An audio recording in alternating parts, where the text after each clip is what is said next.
একটা বিষয় তোমরা বন্ধুরা লক্ষ্য করবে বা আমার জুনিয়র ভাইরাও দেখবে যে একটা সম্পর্কের শুরুতে হয়তো তুমি তাকে মিথ্যা না বলে সত্যটা দিয়ে শুরু করছো, তাকে সবটাই সত্য বলছো, নিজের যতটা ভেতরের কথা পুরোটাই ক্লিয়ারলি সত্য বলছো তাকে, তো সে দেখবে তোমাকে বিশ্বাসই করবে না।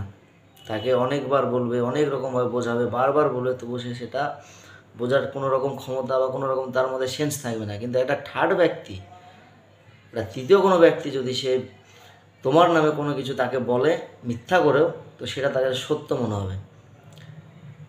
তো এই জিনিসটা একদমই খারাপ। কিছু আমি আমার বন্ধু বা আরও কিছু ফ্রেন্ড যারা আছে তাদেরকেও বলবো যে যে তোমাকে দেখবে সম্পর্কের শুরুতেই বারবার তোমাকে সত্যটাই বলবে যে আমি এমনটাই, আমি এই রকমই মানুষ, আমি এতটাই চাই তোমাকে বা এত কিছু, তাতে কোনো সমস্যা নেই, কোনো প্রবলেম নেই, তো বলবো যে সে মানুষটা ভালো। কারণ ভালোটাকে মানুষ পরে বুঝতে পারে, খারাপটাকে আগে খুঁজে নেয়। কিন্তু একটা সময় এমন আসে যে যে মানুষটাকে সে বোঝার চেষ্টা করেনি বা বোঝেনি বা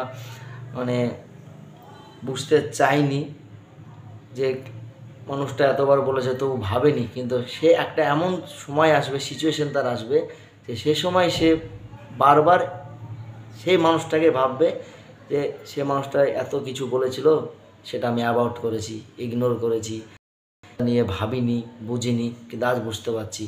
তো সেটা সে নিজের ভিতরেই গিল্টিফাই করবে, নিজে ভেতরে সেটাকে জবাবদিহি করবে যে কেন এরকম করলাম, কিন্তু তার উত্তর সে নিজেই পাবে, কিন্তু কাউকে আর বলতে পারবে না। তো এটাই বলবো, এই দিক থেকে প্রত্যেকটা মানুষ সচেতন থাকবেন।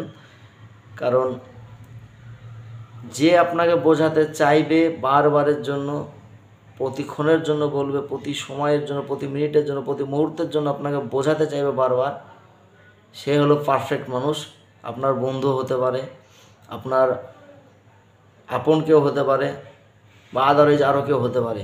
কিন্তু যে বারবারই আপনাকে বোঝাতে যাবে যে আমি এইটা নয়, আমি এই কোয়ালিটির, আমি এই রকম সেন্স নিয়ে থাকি, বা এরকম ভাবনা চিন্তায় আমি থাকি, বা আমার এটাই প্রয়োজন, এভাবেই আমি চলি, তাহলে সে মানুষটাকে আপনি নিশ্চিন্তে বিশ্বাস করতে পারেন, সে আপনার ভরসা ভাঙবে না।